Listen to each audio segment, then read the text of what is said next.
Alright, for today's video review, we're going to be taking a look at Transformers Studio Series 86 Dinobot Sludge. We've got our third leader class Dinobot here from the Studio Series 86 line, and yeah, he looks pretty good in his dinosaur mode.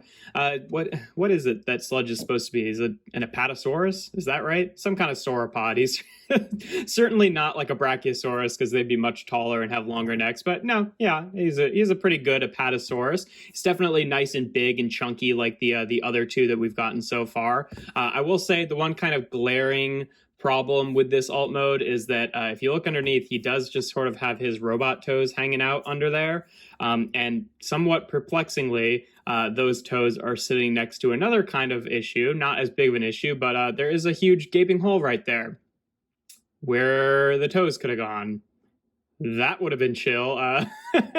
I'm sure it's like a budgetary thing, and that was actually part of the original design. And then, they ended up having to, make some cuts and have the feet just be one piece instead of two, so it wouldn't have a separate folding bit. That's probably the case here. It's just a shame because it's like, I don't know, with the way the feet transform, they're on these like weird armatures. I sort of feel like they could have just redesigned the feet a little bit so that they still fold up under there rather than, just taking away the joint that has that hinge in, because like I sort of feel like, as is, there probably could have been some way for them to just sit there and still be, one piece each rather than, be two pieces with a hinge in the middle. I think it would have been possible, but I don't know.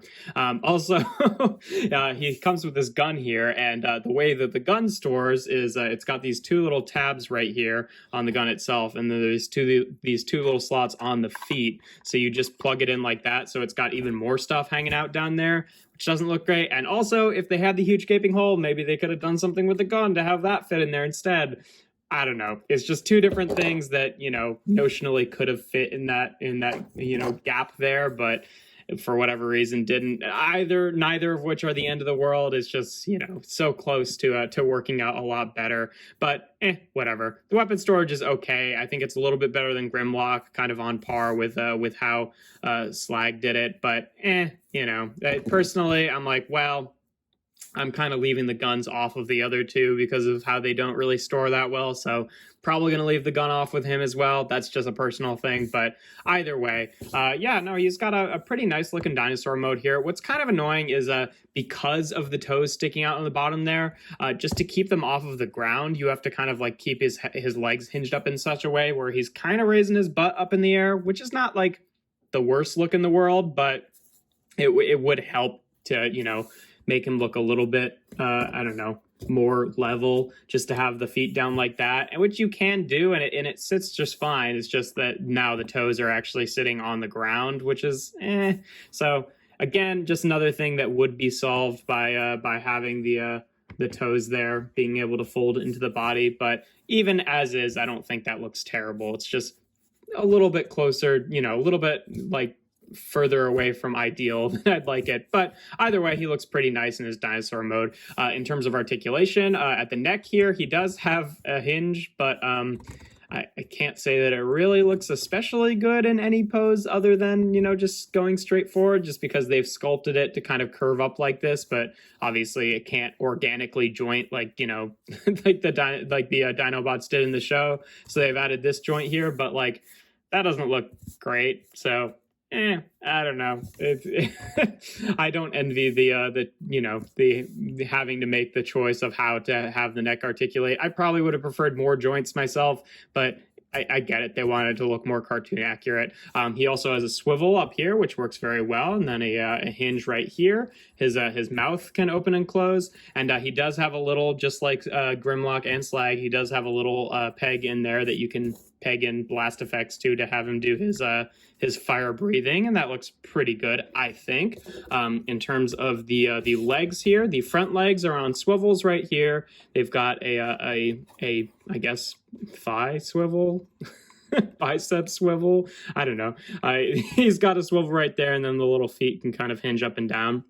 And then on the back legs, which will end up being the robot mode arms, they can swing out to the side, rotate all the way around like that on a ratchet, and then they've got a couple of different hinges here, so you can kind of orient it slightly differently and then bend his knee in a little bit. So, you know, nothing crazy for articulation, but about what you'd expect, pretty much on par with the other two leader class Dinobots that we've gotten so far. And speaking of them, let's do a little size comparison here. Let's start off just for the standard one. Here he is with Kingdom Sideswipe, just so you can see what they look like together. Got his legs leveled here. There we go.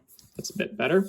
Right here he is with Earthrise Wheeljack in his robot mode, just because he was kind of one of the creators of the Dinobots, so that's what they look like together for, you know, kind of average size deluxe in robot mode with the dinosaur mode. And then here he is with Grimlock and Slag, so you can see the original three Dinobots and how they look together. Obviously, we're still going to be a little while before we get Snarl and Swoop, but for now, I think these three are good. I'm glad that they did these three first, since that, you know, in the cartoon it was just these three for a little while before Snarl and Swoop joined. So I'm definitely happy to have the three of them kind of as our first ones. And yeah, you know, like, I could like him being a bit taller to kind of like be a little bit more on par with Grimlock, but at the same time, he is like really long and chunky. Like, he's definitely, you know, he definitely makes even Slag look a little bit small there, and he's a pretty big dinosaur as well. So, you know, I'm pretty satisfied with the size of him there. It's definitely, you know, he's more of like a downright sauropod rather than like an upright kind of Brontosaurus, Brachiosaurus type, which is, you know, it's pretty much how he's always been.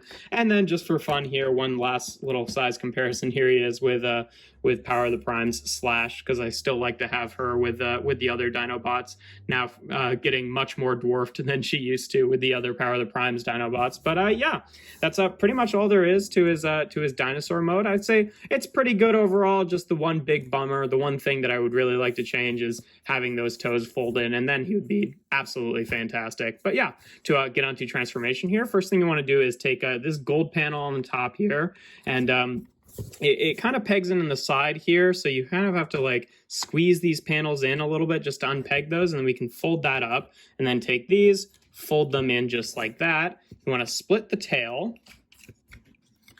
and does that come out now? No, I guess we have to do this first. Hold on.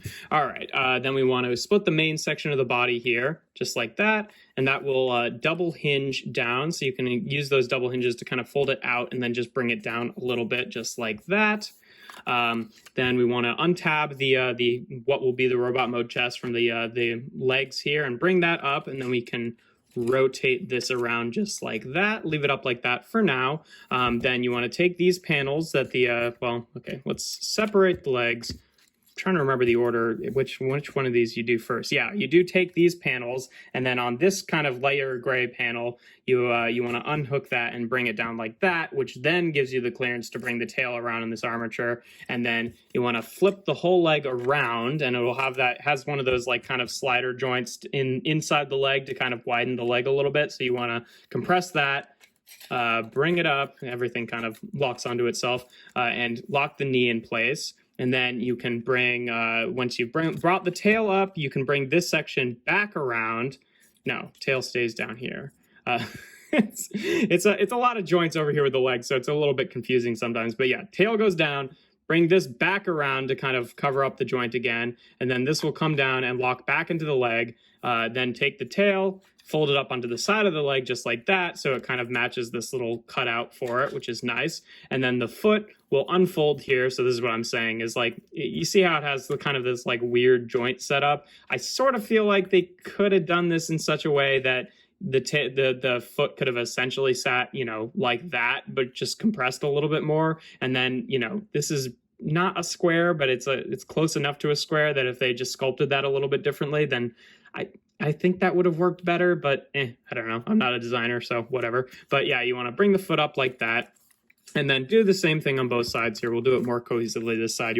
This time, you want to take this, bring it down, bring the tail around, bring the leg up and slide it over just like that. Then bring this back around, close it back into place, bring the tail up, unfold the foot. There we go. So that's pretty much the legs all done here. And then you want to bring the wings out to the side just so we have here. Let me get some some room here on the camera. quite the tall guy here. So then you want to take the front legs here and bring them down like this, and then they will rotate down on these joints right here, just clicking like that, and then you just kind of rotate them down so they sit on the back just like that.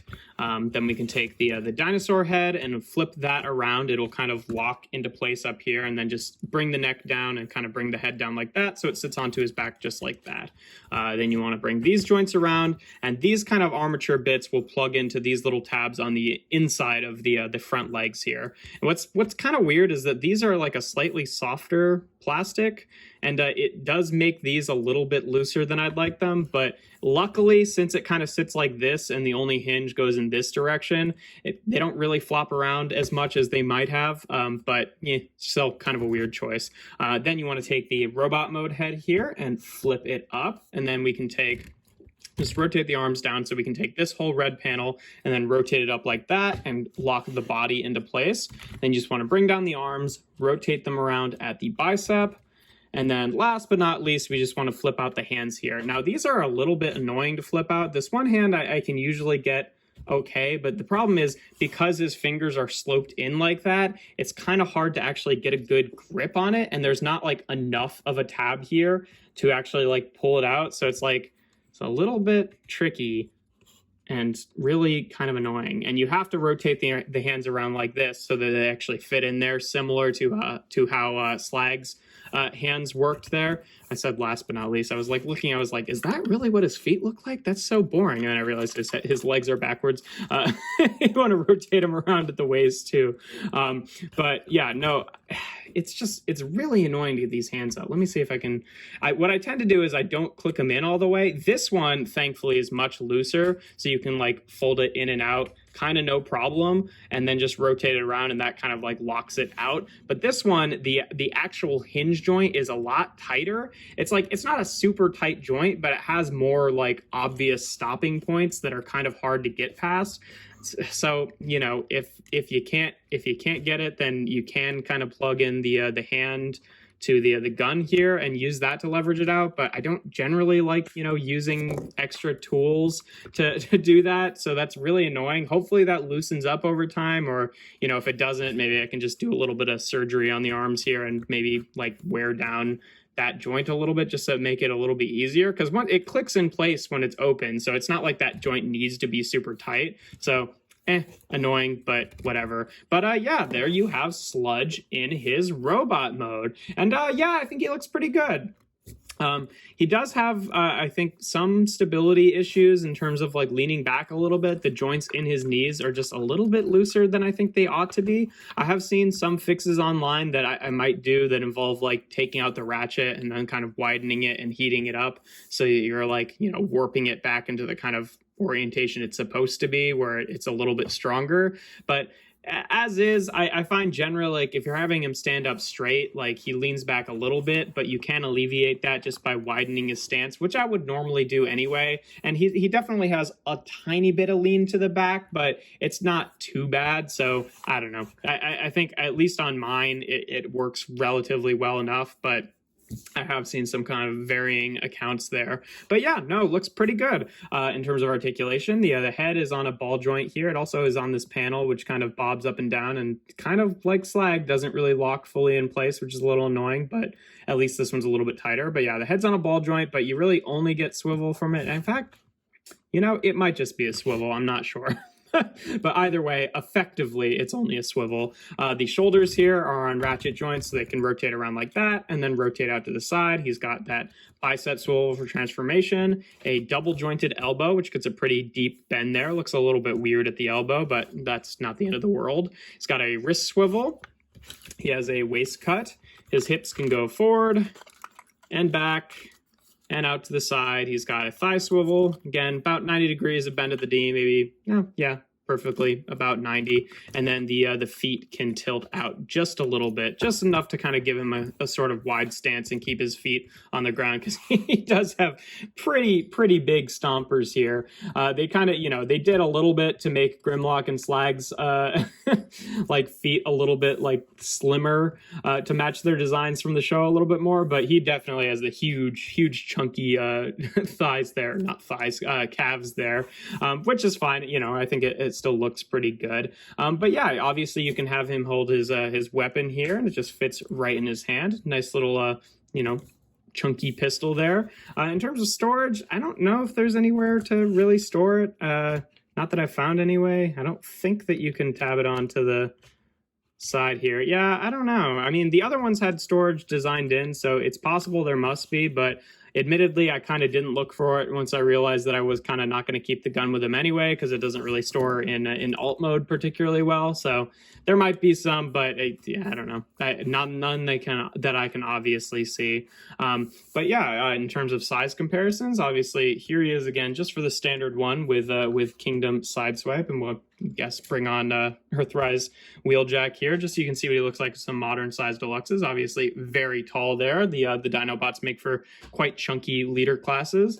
And then here he is again with Grimlock and Slag and Slash, why not? Just so you can see what they all look like together. And yeah, it's a pretty good trio so far overall is the two things that I conjoined there. But yeah, no, I think they look pretty good. Definitely big and chunky. He's pretty much on par, same height as Grimlock, same height. I like that they're making them all pretty much the same height. Like Grimlock, I think maybe stands like a tiny bit higher than the other two, but hardly much at all. They are pretty much on par, which is nice. But yeah, no, I think that, you know, he's a pretty good figure overall. I will say that out of the three of them, I still think by and large Grimlock is by far the best of them, just in terms of like stability in robot mode, because both Slug and Sludge kind of have sort of wibbly knees that make them want to lean back. Like his ratchets are stronger, but there's a little bit more wiggle in between the ratchets, so he does kind of tend to want to lean back a little bit. It also could just be due to the fact that these two have more stuff on their back, which makes them a little bit more back heavy, but also generally the ratchet joints in Grimlock were just kind of stronger, and his footprint kind of sits further back. Also, I find that in terms of transformation, these two are a little bit more fiddly and have like weird panels on big armatures and stuff like that, whereas Grimlock has a bit of that, but he's mostly pretty solid and intuitive. So I think his transformation is just like a lot more enjoyable than theirs is, which are both a little bit counterintuitive, and you have to move parts past each other in sort of weird ways. So I still think Grimlock is the best, which I guess if I had to pick one to be the best, I would want it to be Grimlock. But, you know, these guys both look great in both of their modes. They just have a little bit of wibbliness in their transformation and in their stance, I guess, in robot mode. So I don't know. They're both really good figures still. Just I think that Grimlock is definitely the winner so far. I hope that, you know, that Snarl and Swoop are a little bit more solid than these two, but either way, I still think he's a pretty solid figure, and so is Slag there. But yeah, that's pretty much all there is to him. This, you know, I'm excited to get more Dinobots. It's definitely, like I said, I'm glad that they did the original three first, so that at least, you know, you've got that display and it feels kind of complete on the shelf before Snarl and Swoop show up. But yeah, if you enjoy my videos, make sure to leave a like and consider subscribing. I do reviews every Tuesday, Thursday, and Sunday. And without further ado, here we have Transformers Studio Series 86 Leader Class Dinobot Sludge.